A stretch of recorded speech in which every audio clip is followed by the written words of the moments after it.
Satu perkara yang penting iaitu Kabinet ini mencipta sejarah. Buat pertama kalinya, tiada timbalan Perdana Menteri. Sebaliknya, 4 Menteri Kanan ini akan menggalas tanggungjawab timbalan Perdana Menteri dan menyokong Perdana Menteri untuk perjalanan pentadbiran sehari-harian. Dan mereka adalah Datuk Seri Azmin Ali yang kini dilantik menjadi Menteri Perdagangan Antarabangsa dan Industri ataupun MITI, juga Datuk Seri Ismail Sabri Yaakob.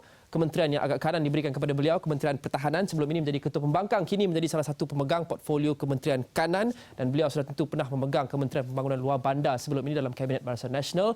Juga Menteri Pendidikan Dr. Muhammad Razi Jidin yang sebelum ini menjadi Timbalan Menteri Hal Ehwal Ekonomi, dan juga Datuk Seri Fadilah Yusof kembali memegang portfolio yang pernah beliau pegang sebelum ini, Menteri Kerja Raya. Jadi 4 kementerian ini akan menggalas tanggungjawab menyokong Perdana Menteri dengan ketiadaan timbalan Perdana Menteri.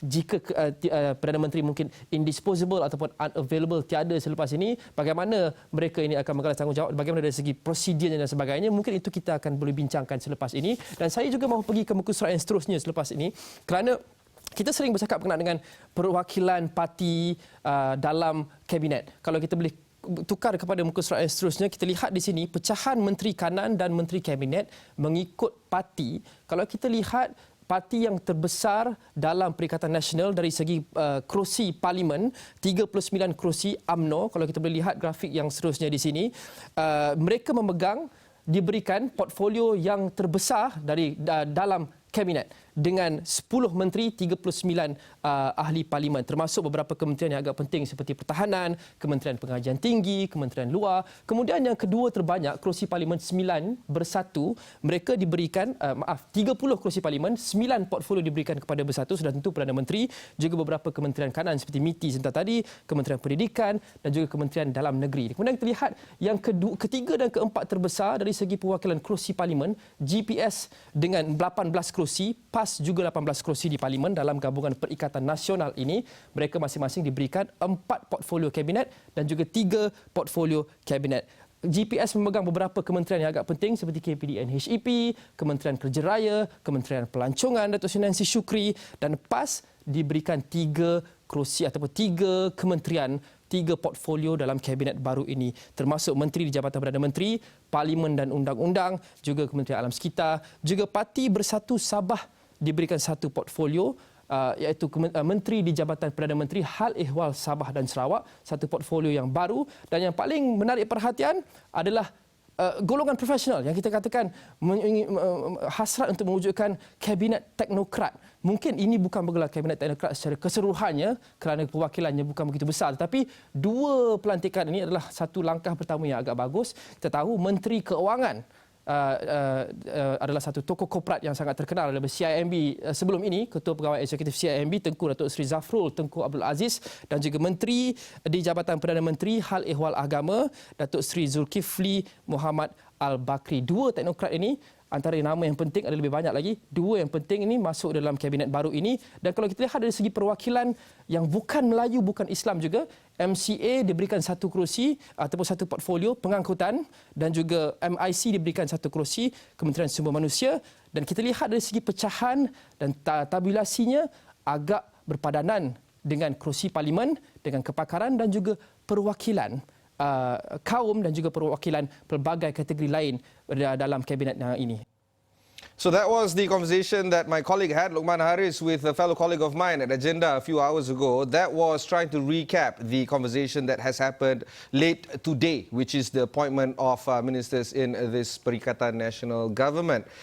Worth noting that the conversation today is on the back of a few ongoing markets, including that of the 30% price oil drop, the lowest, or for that matter, the biggest since 1991. We've seen also KLCI drop more than 50 points, or more than over 3% today.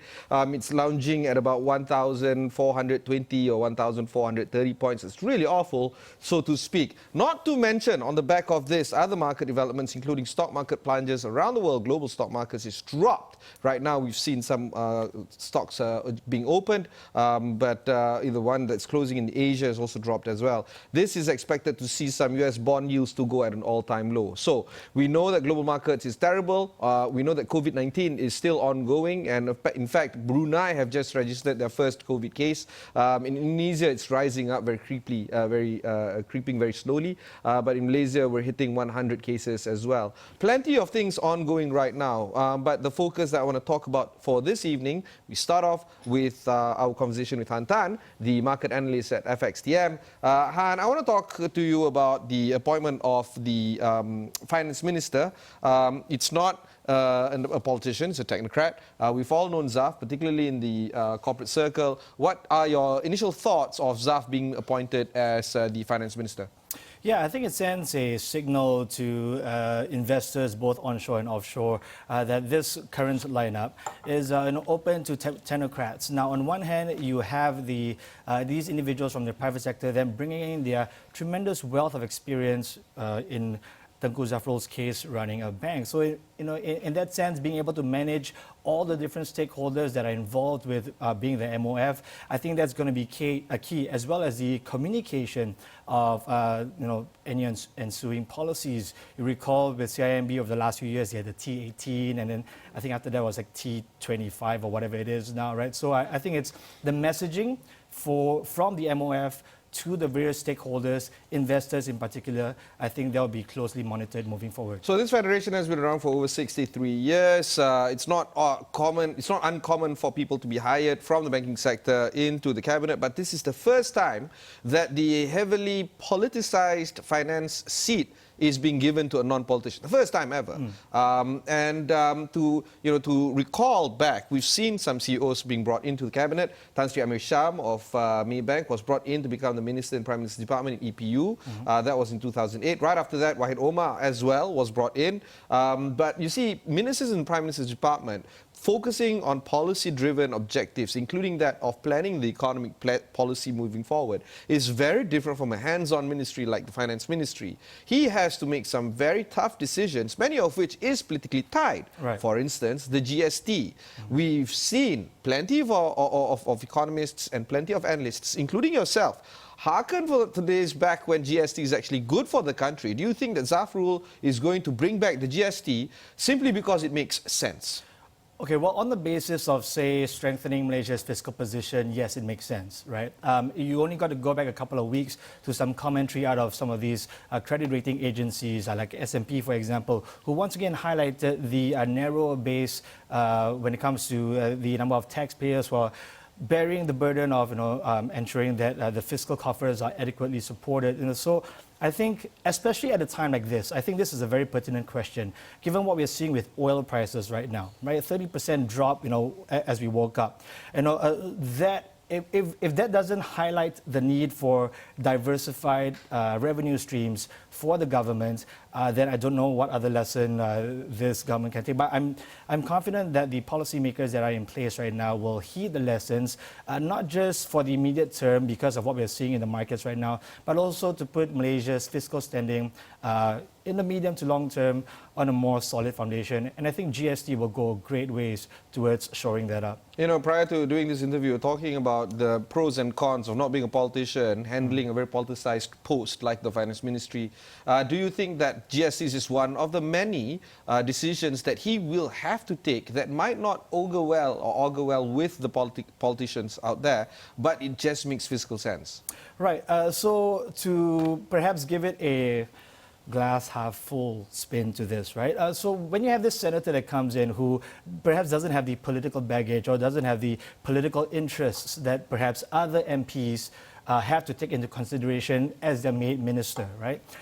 Without that kind of baggage, hopefully the Minister of Finance will be able to just do what's necessary and do what's right by his portfolio.